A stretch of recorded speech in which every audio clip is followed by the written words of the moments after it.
ചെയ്തെന്ന് ഇഹ്യാഉൽ ഇസ്ലാമോ? ഇന്ത്യയിലായത്തെ പള്ളി അതാ ചേരമാൻ പള്ളി തന്നെയാണ്. മനസ്സിലായ?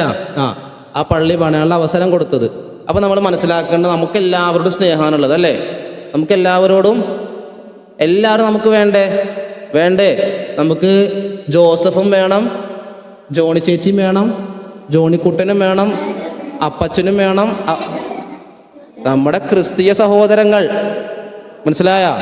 നമുക്ക് വിഷ്ണുവിനെയും വേണം, വൈഷ്ണവിനെയും വേണം, പിന്നെ അങ്ങനെയുള്ള എല്ലാവരും നമുക്ക് വേണ്ടേ?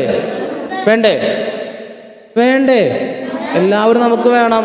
അങ്ങനെ ജീവിക്കാനാണ് മുത്ത് റസൂലുള്ളാഹി സ്വല്ലല്ലാഹു അലൈഹി വസല്ലം പഠിപ്പിച്ചേക്കണത്. അവര് കുറി തൊട്ട് വരുമ്പോ, ക്രിസ്ത്യാനികൾ കുരിശുമാലണിഞ്ഞ് വരുമ്പോൾ നമ്മളവരെ ചേർത്ത് പിടിക്കണ്ടേ? നമുക്ക് നമ്മുടെ പാത്രത്തില് ഇന്ന് രണ്ട് കോഴിമുട്ട ഉമ്മി വെച്ചിട്ടുണ്ട്. അല്ലെങ്കിൽ പോട്ടെ, 2 ആപ്പിൾ കഷ്ണം ഉമ്മി മുറിച്ച് ടിഫിൻ ബോക്സിലാക്കി 10 മണിക്ക് ടിഫിൻ കഴിക്കാൻ വേണ്ടി സ്കൂളിലേക്ക് തന്നു വിട്ടിട്ടുണ്ട്. 2 നമുക്ക് കഴിക്കാൻ പറ്റുമോ? കഴിക്കരുത്. 2 നമ്മൾ കഴിക്കരുത്.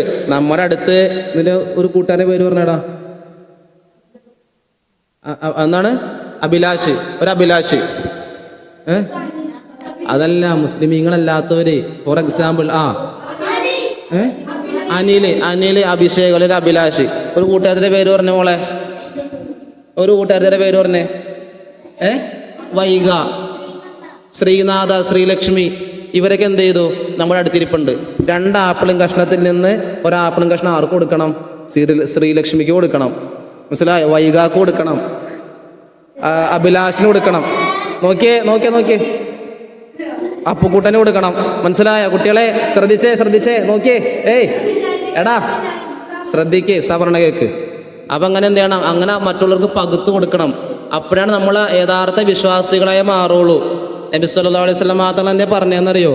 അക്രിം ജാറക വലോകാന കാഫിറ. എടാ, നിന്റെ അയൽവക്കത്ത് താമസിക്കണത്, നീ മുഹമ്മദ് എന്നായിരിക്കും നിന്റെ പേര്, അല്ലെങ്കിൽ നീ അബൂബക്കറായിരിക്കും. നിന്റെ അയൽവക്കത്ത് ചിലപ്പോൾ അശോകനായിരിക്കും താമസിക്കണത്. അവൻ വിശക്കാണെങ്കിൽ, അവൻ വിശപ്പ് അനുഭവിക്കുകയാണെങ്കിൽ എന്ത് ചെയ്യരുത്? നീ വയറ് നിറച്ച് തിന്നരുതിട്ടാ.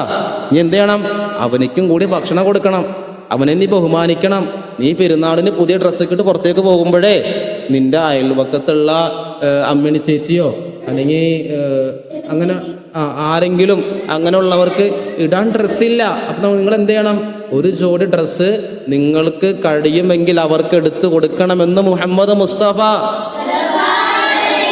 സല്ലല്ലാഹു അലൈഹി വസല്ലം പഠിപ്പിച്ചിട്ടുണ്ട്.